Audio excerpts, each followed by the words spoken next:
There was a time when I genuinely believed I wasn't creative, not because someone told me directly, but because creativity looked like something other people had. The artist who could draw, the designer who could create beautiful graphics, the musician who could make songs, the writer who could fill pages with words. And then there was me, a confused young boy trying to understand life, trying to understand school, trying to understand people, trying to understand myself. I didn't realize it then, but creativity wasn't missing. It was sleeping, and maybe yours is too. When I was younger, school made me feel like I wasn't intelligent, not because I couldn't think, but because I couldn't think the way the system wanted me to think. I asked questions. Too many questions. Questions most people weren't interested in answering. Why do people believe what they believe? Why do people follow crowds? Why do some people become successful? Why do some people feel lost? Why do people fear being different? The strange thing was, I didn't know those questions were signs of creativity. I thought they were distractions. I thought creativity meant drawing pictures. Nobody told me creativity begins with curiosity. Then life happened. School ended. Not the way I planned. Not the way my parents planned. Not the way society expected. I found myself standing at a crossroads, lost, confused, embarrassed, trying to understand where my life was going. I tried different things. I learned mechanic work. I explored the internet. I made mistakes. Some decisions I'm not proud of. I chased things that promised quick success.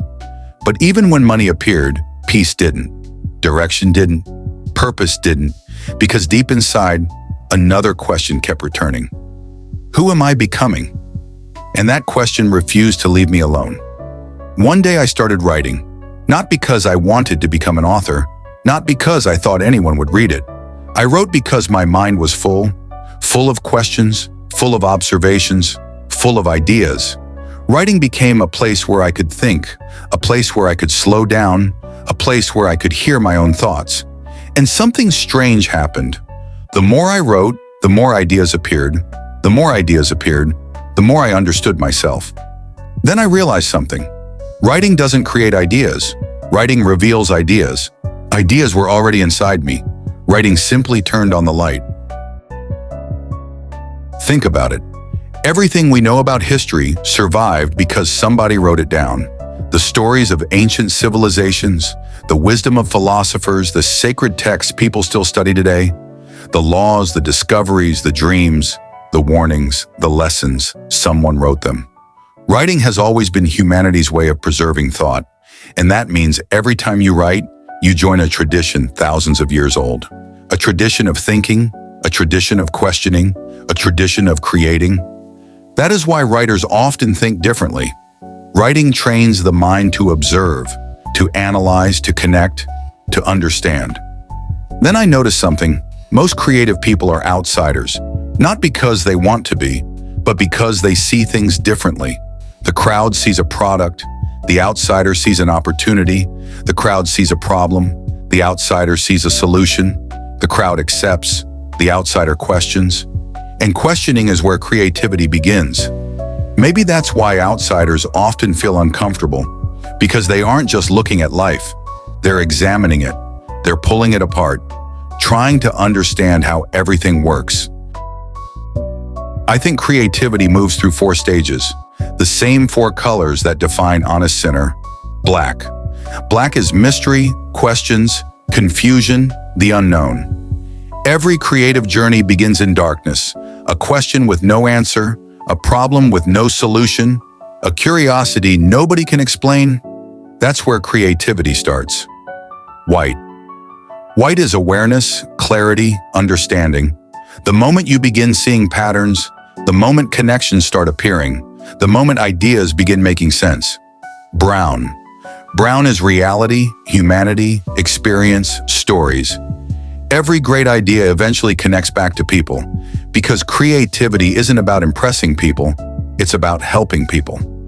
Gold. Gold is transformation. The book gets published, the design gets created, the business gets launched, the idea becomes real. Gold is creativity expressed. Then something happened that changed my life forever. I discovered ChatGPT. At first, I thought it was just another tool. But the more I used it, the more I realized what it really was. It wasn't replacing my thinking. It was helping me think better. It was helping me ask better questions, helping me learn faster, helping me explore ideas deeper for the first time in history. A person with curiosity and a phone can access knowledge that once required libraries, universities, and expensive education. Psychology, business, writing, marketing, design, history, philosophy, personal branding, all available through a conversation. But here's the truth.